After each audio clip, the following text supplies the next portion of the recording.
So hello guys and welcome to another graphics card teardown video. Now this has been on my list for quite a while.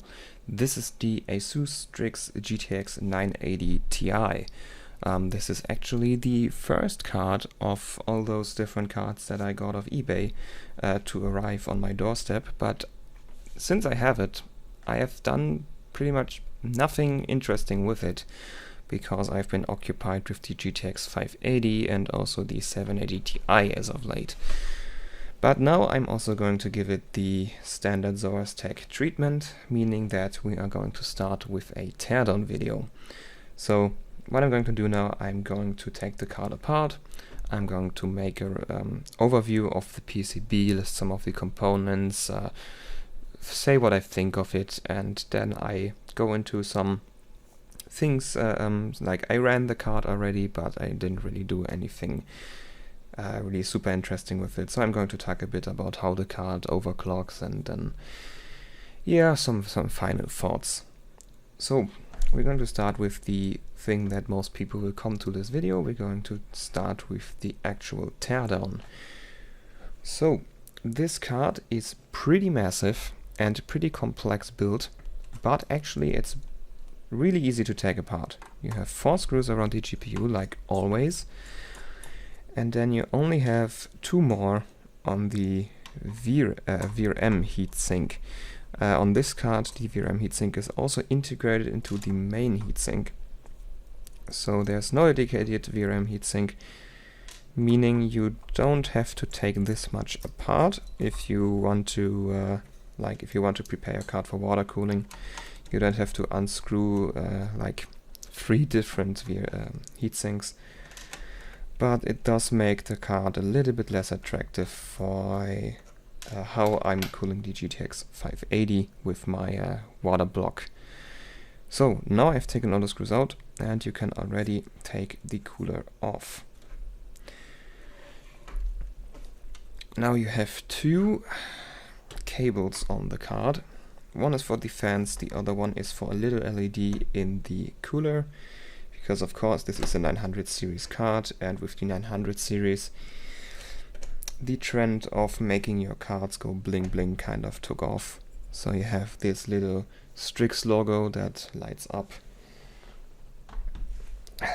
but yeah, no actual RGB here on here yet.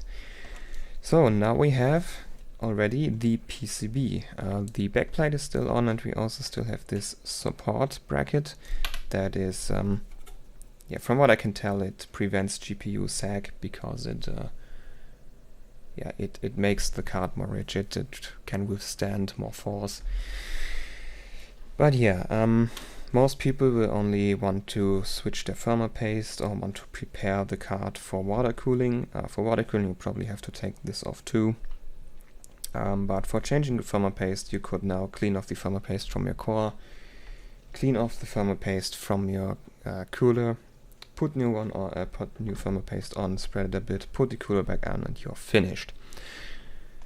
So, but for the sake of completeness, I'm also going to remove the other parts from the card. So we're going to take out these screws from the support bracket.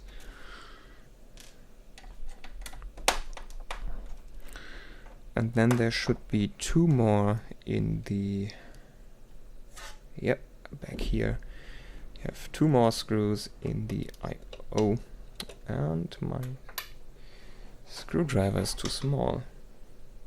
So we're gonna take the big one for this.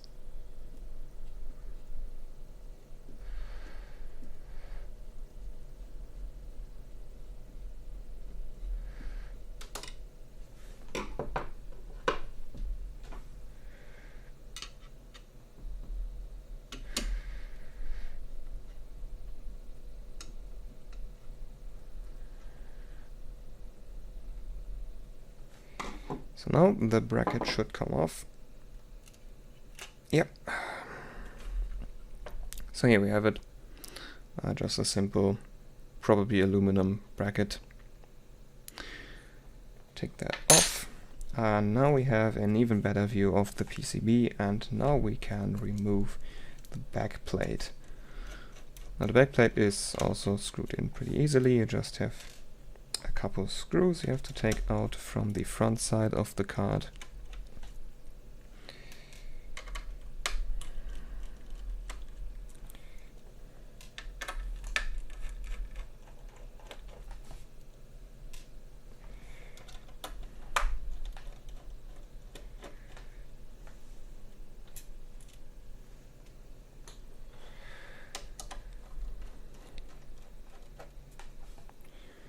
Oh, then there should be one last one here.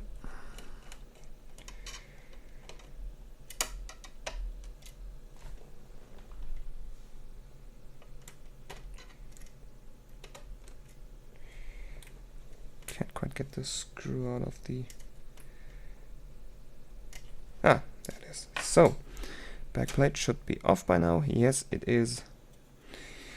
Sadly, ASUS didn't think that it would be a good idea to include any thermal pads on here, so the backplate is purely cosmetic. There is nothing on there, nothing interesting, which is kind of sad, because the GTX 580 from them did have thermal pads, and this is unfortunately a trend that they let continue, because the 1080 Strix also didn't have thermal pads on the backplate. So, yeah, I do think that 20 series cards do have backplates on the do have thermal pads on the backplate, but I would really have liked to see some thermal pads on here. But nope, just a plain old PCB backside with a cosmetic backplate on it. Also, not really interesting on here. You have a couple of capacitors and not that much. Yeah, so let's get back to the front side. Now we can take a look at the PCB. So we're going to start with the VRMs. We have our memory VRM over here. This is a two-phase. It is using the M3056M high-side MOSFET and then two M3058M low-side MOSFETs. I couldn't find for how much current they are rated or how much RDS on resistance the low sides have. It's also an overall theme with this card. Specs are pretty hard to look up for the card. Our memory voltage controller is right here. This is a UP1641P. Not really that interesting, it only controls those two phases. And then the interesting portion is on the right side of the PCB. So this is our vCore memory, vCore PWM controller. This is, of course, being an ASUS card, a rebranded part. This is labeled as an SHE ASP1500U. This is probably a UPI semiconductor PWM controller, given that the other one is also from UPI, and our drivers over here. We have a driver here, another one here, and another one here. These are what I call dual driver doublers, so two PWM signals go in and 4 go out. And that's why we only have 3 of them to power all of these 12 physical phases. Now these doublers are UP1911Ps. So also a UPI semiconductor, which leads me to believe that this is a UPI semiconductor part.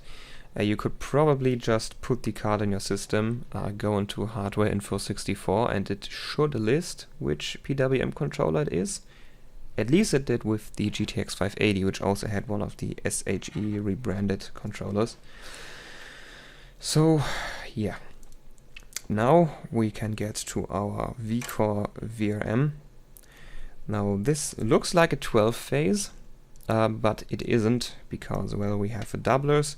So this is a 6 phase, but a doubled 6 phase, so it's better than just having 2 phases do the same thing. So a doubled 6 phase is not as good as a 12 phase, but it's pretty close from what I think.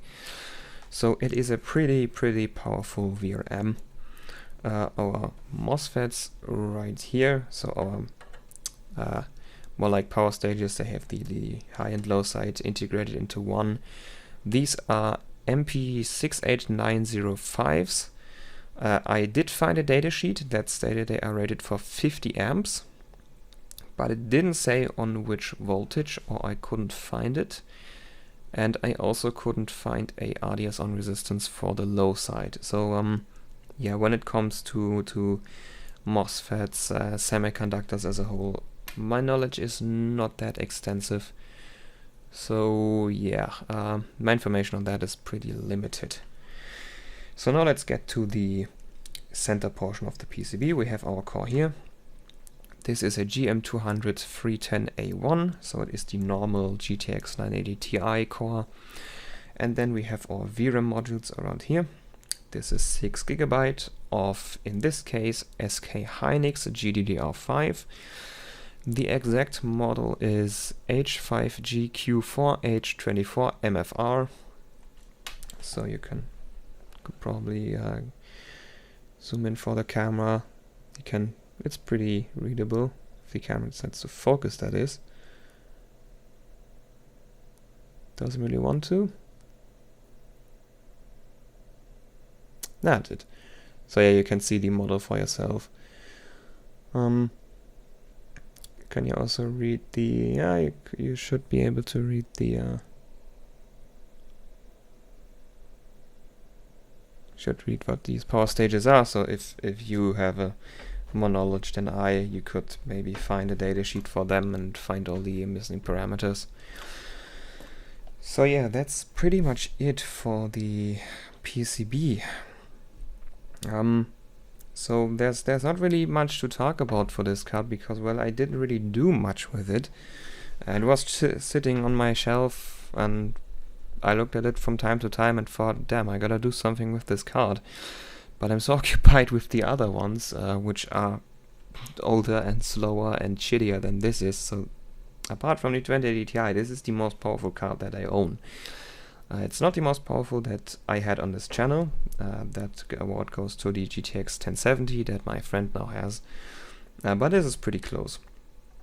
So as I've said, I've benchmarked it a bit. I overclocked it a bit, and it is a pretty good overclocker, which it better well than be with this PCB. And yeah, it did get to 1.43 GHz on the core, which is pretty good, I guess. I don't really know how Maxwell clocks. And memory was also okay. I don't remember how much it did overclock. I just remember that I wasn't disappointed, but it wasn't really special either. So memory is okay, I guess. So it's Hynix. I have had a lot of Hynix cards go through. So both my 780 Ti's have Hynix, my RX 570 has Hynix. Pretty much everything else is Samsung except my GTX 650, which has Elpida, which is pretty bad. Yeah, but that's a discussion for another video. So, oops. So yeah, the card overclocks pretty good. I did run Firestrike on it, and I compared the results. It is a little bit faster than a 1070 stock. It can't quite reach the level of performance that my friend's 1070 has. Though, to be fair, his 1070 is a really good one. So he has a pretty good core on it, and memory is also pretty nice. So his 1070 is yeah, it's above average. So it's kind of unfair to say, hey, this is a 980 Ti, it can't reach this 1070, so it must be a bad 980 Ti, because it isn't. It's pretty good from what I can tell. And yeah, so it is faster than a 1070 stock. It can probably hold yeah, it's probably somewhere around where a slightly overclocked 1070 is. So pretty much a 1070 running pretty much exactly 2 GHz. This is probably around there for performance. But if you have a 1070 that goes over 2 GHz, that's probably going to be faster than this. And also for higher resolutions, because this only has 6 GB, not 8 of VRAM. yeah, this probably loses some steam when you go to higher resolutions. But since I play and test on 1080p, this is not really a big problem. So yeah. Also, I don't really have a story to tell with this card. So it's a 980 Ti. That's pretty much it. Doesn't have the nice story like my Zotac 780 Ti or the GTX 580, where I did some crazy stuff with it. So yeah, except for the few runs through Firestrike that I had with it, it was just on my shelf, sitting, waiting until I did this video today, because I had it on my list and I just want it done. So yeah, there's not really much interesting about this card. I want to do something with it eventually, but for now I'm occupied with the GTX 580. So I'm gonna mess with that first and then go to the other cards. One thing I could still say about the card is, so this is a 900 series card, and Nvidia started to introduce their power monitoring system with the 700 series. So this has it. And yeah, if you want to disable the power limit, and I probably do that. I think I'm going to disable it on the 780 Ti first, but I don't know why I wouldn't do it here. So the card uses 3 shunt resistors to measure power consumption. So we have one here, this is for the PCI Express slot, and then we have 2 over here. So I'm gonna wait for the camera. Yeah, here is one, and then there is one. So these are 5 milliohm shunt resistors, and these are used for the power monitoring circuit. Basically how they work, because this is a resistor with a known value, voltage drops when power goes through it, and depending on how much power goes through it, there will be a certain drop in voltage, and this drop in voltage gets measured by I think it's an INA 3221. At least these have been used on the 780 Ti's. And I don't think they changed it for the 900 series, so there's probably an INA 3221 somewhere on this card. And that one measures this voltage drop, and from the voltage drop the card can tell how much power it pulls. So to disable the power limit, you can use a pretty easy way. You just take some liquid metal and go over the shunt, thereby lowering the resistance and then changing the voltage drop that occurs. So the card thinks it draws less power. Or you could do something more advanced, probably also more dangerous, but also more useful and successful, which would be removing the shunt entirely and then putting your own voltage divider where the shunt would be. This has the advantage that you can fool the circuit into thinking that you always pull the same amount of power. So if you just put liquid metal over it, the card will still see an increase in power usage. It just will think it draws less power than it actually is drawing.